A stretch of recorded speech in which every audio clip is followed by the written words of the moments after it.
Welcome to the RED1 Foam Blaster YouTube channel.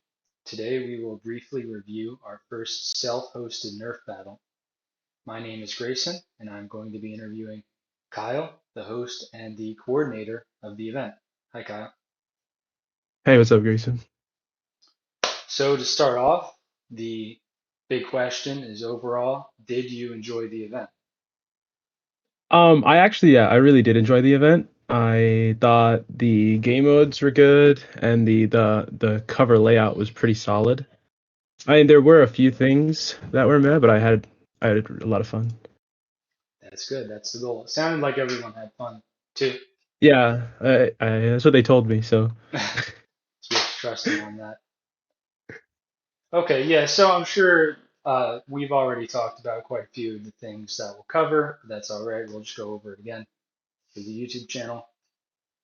So first, I would like to start with the map. So I'm going to switch over to the field here.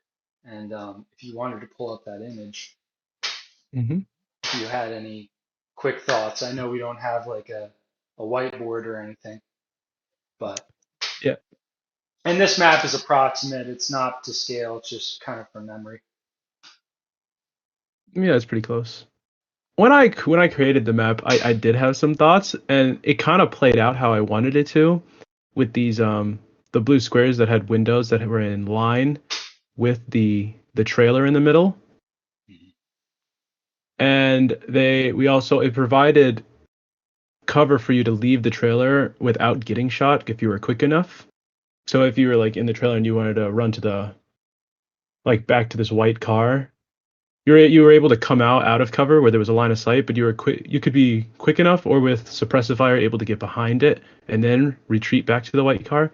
So there was enough cover where you weren't out in the open for too long. You were able to get behind cover quick, but there was also still a decent amount of time where you were in line of sight, so people could still potentially shoot you. I didn't want it to be too strong of a position, Mhm. which I think worked out really well. But what I didn't really account for in this map is the trailer having the side door that kind of gave an advantage to the right side Mhm. and not the left side. They were able to get into the trailer fast and basically for free because from their spawn to the shed, there's no line of sight. Like the people on the other side or the way that the white car is, they'd have to rotate just to get line of sight, and they'd have to do that pretty fast. Mhm. Mhm. So they definitely had advantage to get to the trailer in the middle, and because of that, I think that side it was too easy to ambush people inside the trailer. So if the side with the white car got in there first, they were just so easily to get ambushed because there was only one retreating option back to their base. If they wanted to retreat, they either had to go towards the enemy or come out into cover or come out of their cover for a short period of time to get back into cover. But that time it takes to be in the into the trailer and out of it and then back up towards spawn kind of takes too long. You can get ambushed pretty quickly. Yeah, it's kind of So like that yeah, team. They were like sitting ducks. yeah, they're Just sitting ducks. So it really made like getting in there very difficult. Mhm. And yeah, I feel like there wasn't also a lot of like lanes you could see from inside the trailer. That didn't like to get line of sight from the trailer, you had to show a lot of yourself to do so. You couldn't just like peek out with your blaster. So you were kind of exposing a lot of your body just so you could peek and start firing back to stop them from pushing forward. yeah, that's totally true. And this trailer, from what I remember, does not have a window. It just has Yeah, the rear door and the side door. yeah. Kind of crazy to say, but I think my favorite thing about the map was the trailer. With the ability to push up as far as to the side of the trailer without going in it, just being up to the side of it, you were from that angle, you were able to see a lot of people moving and pushing and doing things like rezzing their teammates and stuff. So you were actually able to get a lot of intel from just being here. And then when there was ever you ever had a man advantage, you were able to push up to even maybe this the wood pallets to the left. or the top wood pallet. And then you even some people could push up to there, and then you even have a higher spot to push, or even push to the red car if you felt safe enough to do so. And I think just for how much you could see and how much like control you had of your side from just pushing up to here was just super strong. Mhm. I think we did actually have some players rush the red car. Yeah, I they were really good on it. I felt like that the map how it was though. I felt like for some reason it rewarded that red car. I felt like people on the left side here with the white car never really pushed to the car. Mhm. Yeah, it Uh, was maybe kind of the safe zone for the team with the yeah, red car. yeah, they used the red car a lot more. I felt like whoever was on that side used the red car a lot more than the other side used the white car. But I think the map still ran smoothly. Maybe it's just how people played. They played maybe to the bottom of the map instead of the top. But Mhm. Yeah, I think though, given the amount of stuff that we had, this was a really good map.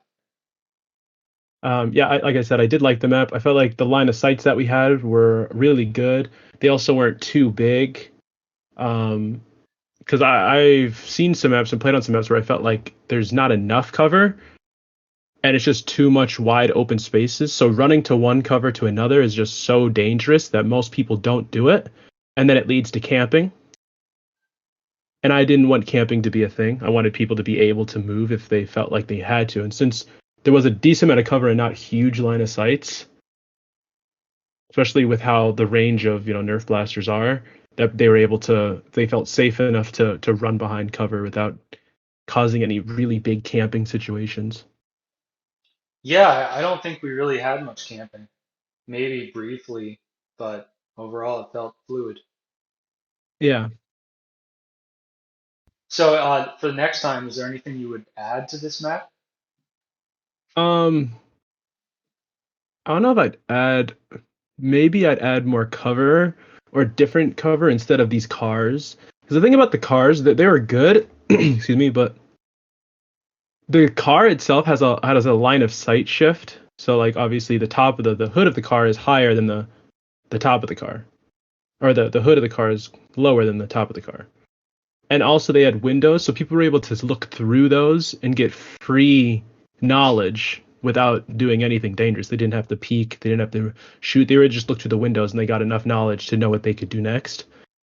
And I'm not a huge fan of cover that's like that, but that'd be the only thing really I would change.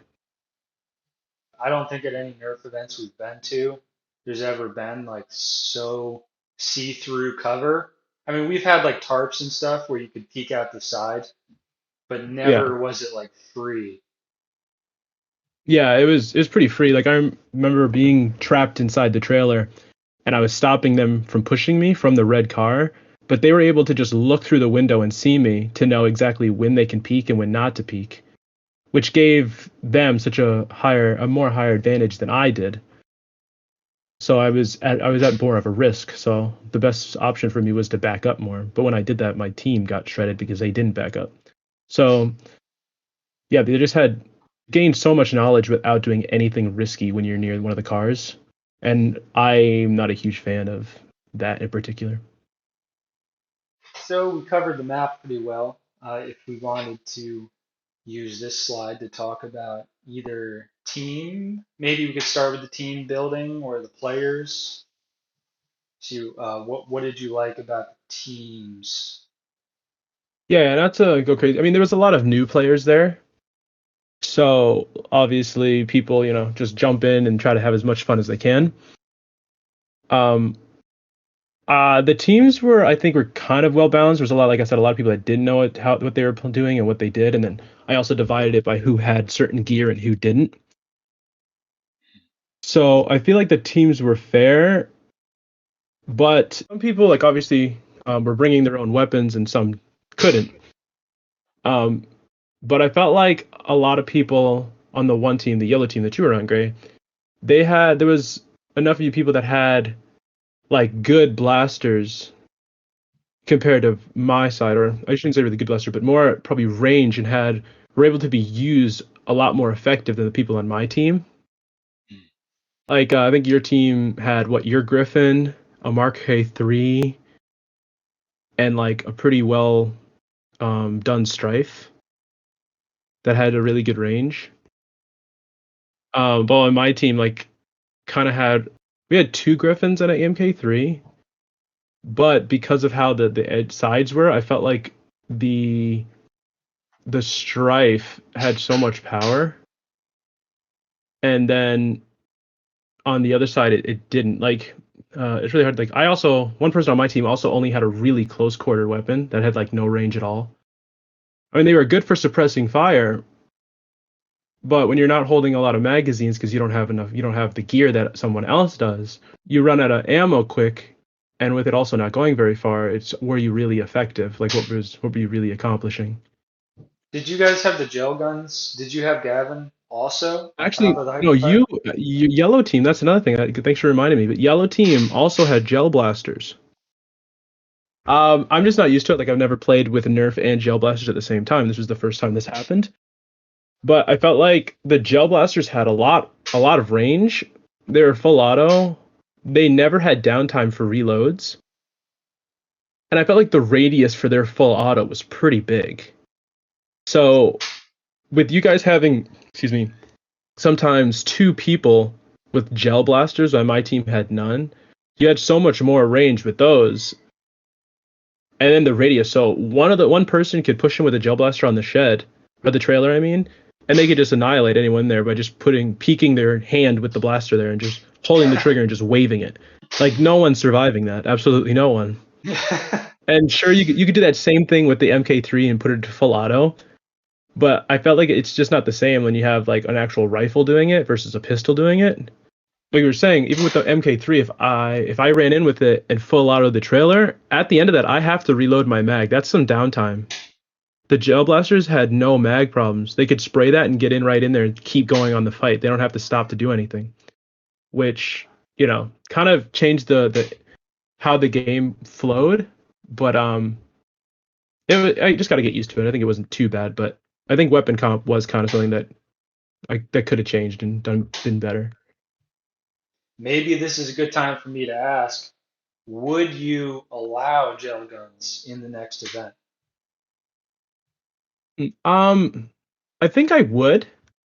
Like I said, I just have to get used to them. Like I haven't played too many battles, but based off how maps are and how I've played, it's mostly nerf. So I've kind of gotten used to exactly downtime on reloads, how nerf darts react when they're fired, and all that things. I'm not used to gel blasters yet, but I think if I just give it some time and play with them more, I think they'll be less of a problem, or maybe they'll be better, more of a problem. I don't really know.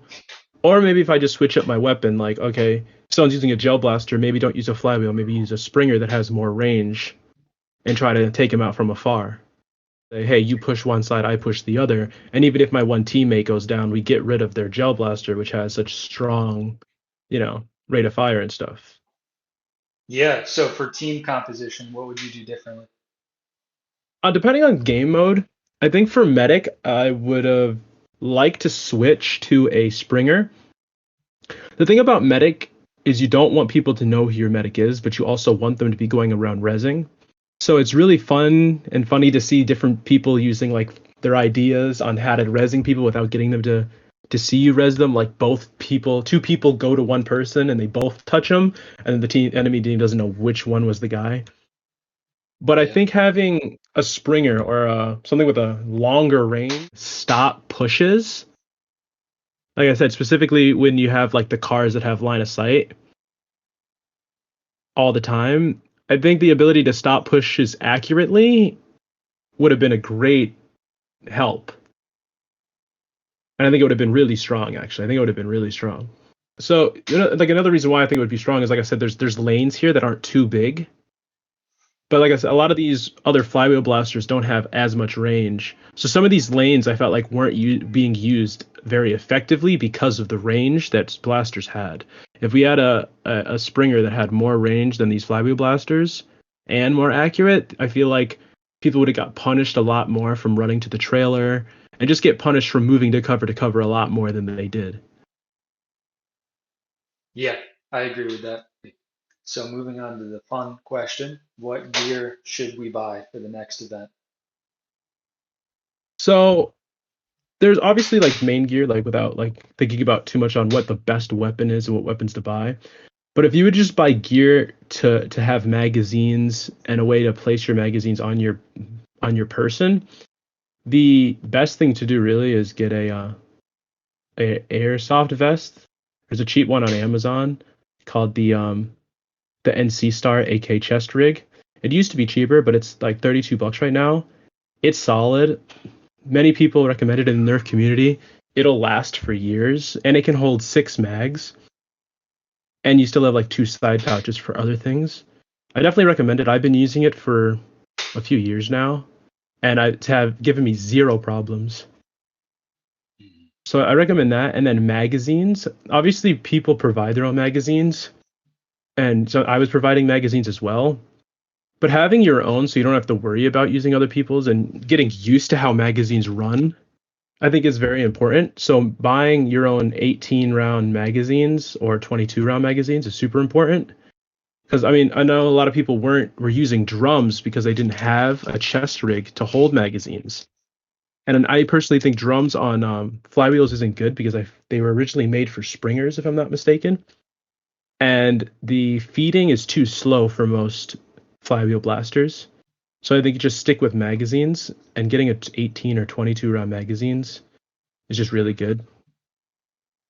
Yeah, yeah, and I think, in my opinion, the end goal would be for the events to be self-sustainable. Like if people would be willing to invest their own money in gear and equipment, that would not only take a big load off of you, but people would care a lot more for the equipment and to really use it Yeah, to its full. yeah, exactly. I completely agree. Mhm. But yeah, like I said, the biggest thing is magazines and something to hold your magazines on your per body, like a vest. Like I said, a lot of people were just like throwing magazines in their pockets, and some people had more of an advantage because they brought gear that let them hold more magazines than others. Like for instance, myself and you know, with my gear, I mean, I only used a chest rig that can hold 6 18. That I only have 18 round mags, but I also have my leg drop mag holder that can hold 4 extra mags. So if I wanted, I can hold about 10 mags on me in during a battle, which is a lot of mags. Like I never have to worry about running out of ammo. I knew a few people on my team that ran out of ammo. They were like, "Yo, Kyle, what do I do when I'm out of ammo?" I'm just like, "I guess you're dead, right?" Like you should have counted your shots better. So it's like it's kind of like that. Like the best thing to do is be able to get ammo or get gear like a chest rig and magazines. This way, you won't have to worry about running out of gear so much. And when you actually think about it, like, okay, I only have 6 mags, which is a lot more than two that some people were running. But you start like counting more and be like, oh, I have to reserve these shots. And with 6 mags, with most game modes that I've played, I don't think they even last long enough, especially with a 5v5, which we were playing. I was using full auto a lot of the time, and I still was walking back to reload with like 2 to 3 mags still full. So I never even used all 6 mags. Is like really good and really useful, and they just have to. I think that just would help people out a lot more. Only could have made it so reloading magazines was a little bit quicker. Um, I could have had like a refill station with with a bunch of darts on it, and then everyone runs there, and then made it so if you finish reloading your mags first, helps the person next to you refill theirs. This way, we could just get back into games quicker.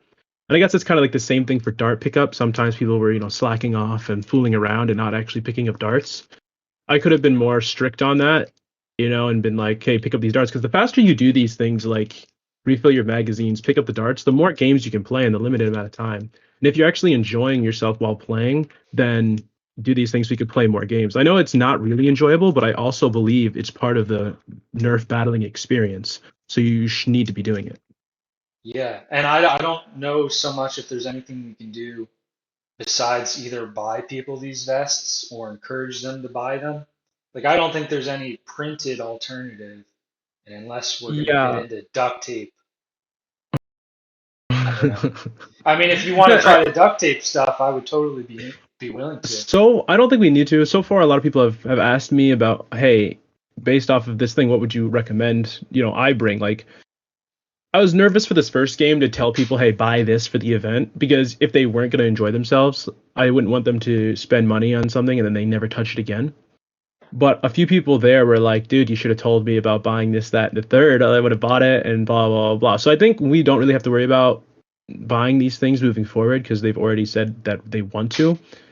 So I'm just gonna, send them links to these things and try to get them their own. Like I've bought in enough mags where they probably don't need to buy a bunch of mags, but buying a vest is like super helpful. But buying your own mags would also be super helpful because then if the battles ever get bigger than 5v5, I wouldn't need to buy more mags because people would be buying their own.